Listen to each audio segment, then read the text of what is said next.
اور مسجد کی طرف سعی سے جو بھی عمل انسان کو روکے گا وہ انسان کا خسارہ ہے۔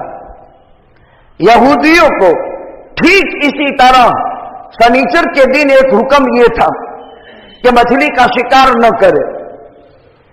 اللہ تعالیٰ نے آزمایا، اب ہفتے کے تمام دن مچھلی نہیں آتی تھی۔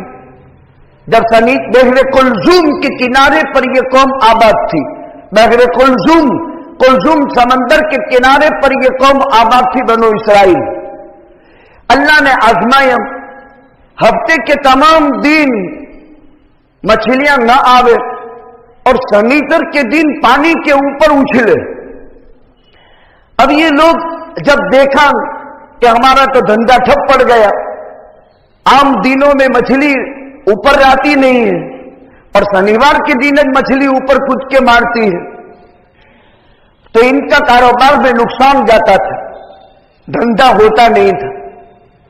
تو اس وقت سائنسی مزاج کے لوگ تھے، سائنس توڑا انہوں نے، سنیچر کو شکار تو نہیں کر سکتے، اللہ نے منع کیا ہے، تو سنیچر کے دن جال ڈال کر کے رکھ دیتے تھے، جال میں مچھلیاں پھنسا دیوے۔ حالانکہ مچھلی کے لیے جال ڈالنا بھی منع تھا، لیکن ان لوگوں نے ہیلا کیا۔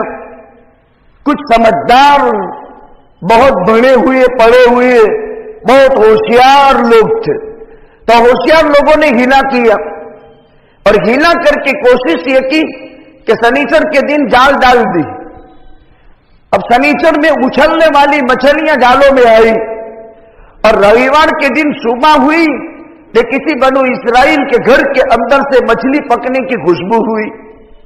مچھلی جہاں بنتی ہے خوشبو پھیلتی ہے، تو دوسرے آس پڑوس کے بنو اسرائیل کے مکانات تھے، انہوں نے کہا کہ اوہو اتنا جلدی کیسے شکار کر کے آ گیا اور اتنا جلدی کھانا کیسے بن گیا۔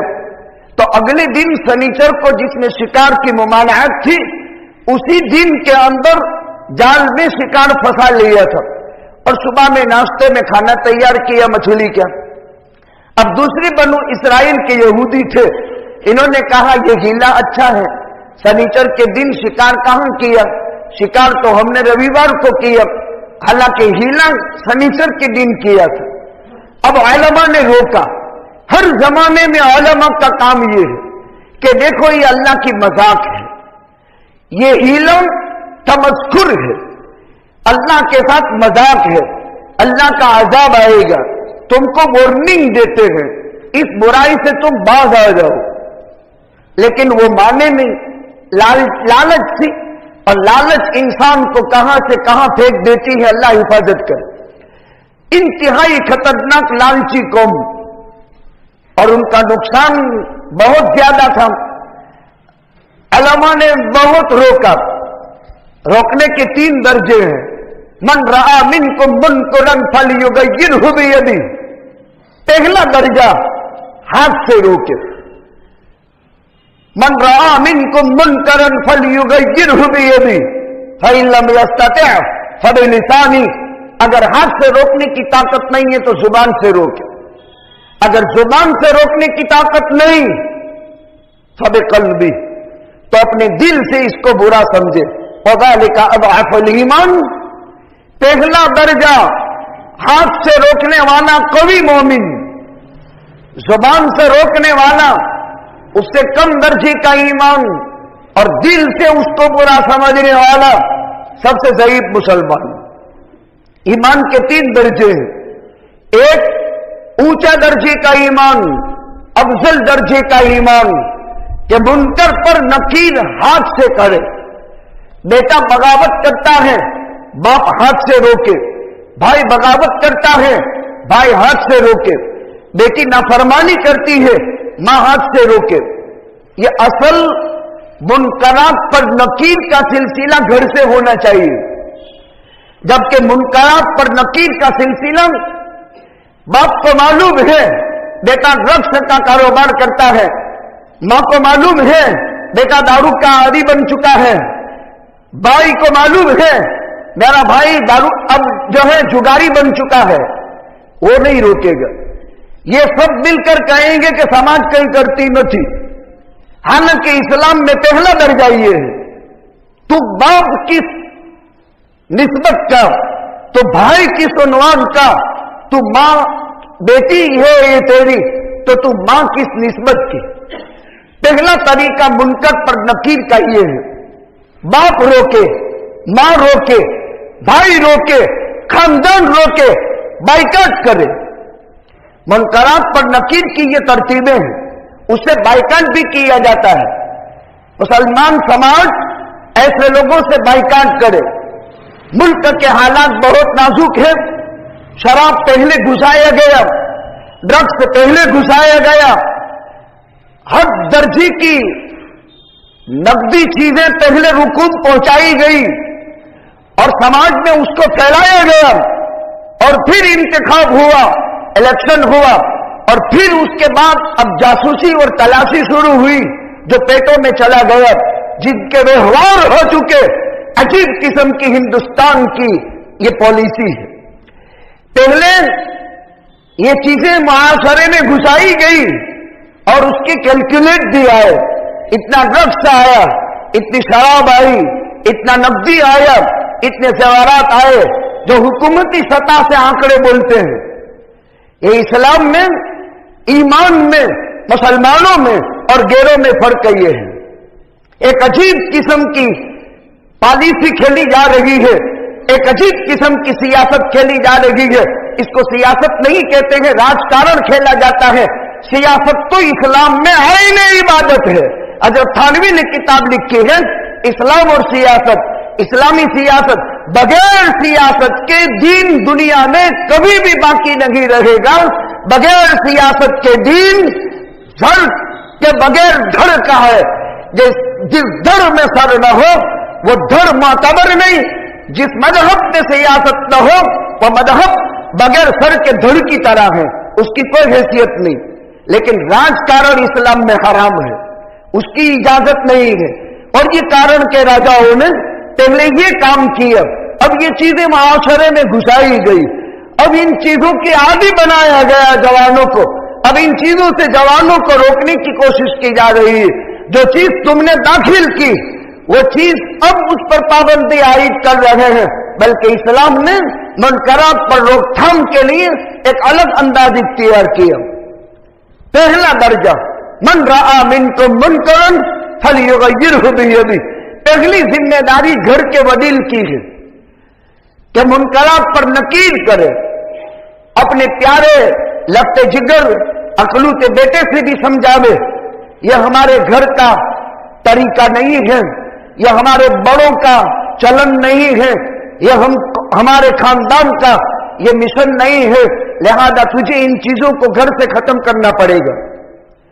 دیکھو منکر کس طرح تیزی کے ساتھ صاف ہو جائے گا, لیکن اس پر کوئی توجہ نہیں دیتا ہے. یا تو وہ مدرسے, یا تو وہ اسکول, یا تو وہ کالج, یا تو وہ یونیورسٹی اس کے ساتھ مخصوص کیا جاتا ہے, اس کے ساتھ مخصوص نہیں. اب بنو اسرائیل میں عادت پڑ چکی تھی کہ شنیوار کے دن شکار کی منع ہے اور رویوار کے دن ناشتے میں مچھلی آئی کیسے. انہوں نے ہیلا بتا دیا. اب اس ہیلے کو قوم نے لے لیا اور سب نے اس طرح جالے ڈال دی. اب اتوار کے دن شکار ہوا, اس پر قرآن نے بیان کر دیا, علماء نے منع کیا یہ مت کرو, اللہ نے اس کو منع کیا ہے مت کرو, نہیں مانے. اب جو سمجھدار فرمانبردار لوگ تھے محلے میں سب ساتھ میں رہتے تھے, تو فرمانبردار اور نافرمان الگ ہو گئے, درمیان میں دیوار بنا دی. ادھر سنیچر کی عظمت باقی رکھنے والے لوگ اور ادھر سنیچر کی بے حرمتی کرنے والے لوگ, ادھر جمعے کی عظمت کی پابندی کرنے والے اور ادھر جمعے کی عظمت کو پھاڑنے والے, دو جماعتیں ہو گئے. پہلے محنت ہوئی اصلاح کی, مت کرو مت کرو مت کرو, لیکن نہیں مانے. تو اب یہ طبقے کے لوگوں نے کہا ان سے بائیکاٹ کرو. ان سے بائیکاٹ ہوا اور بائیکاٹ کی ترتیب یہ ہوئی, درمیان میں دیوار لگا دی نہ وہ ان کو دیکھ سکے نہ یہ ان کو دیکھ سکے.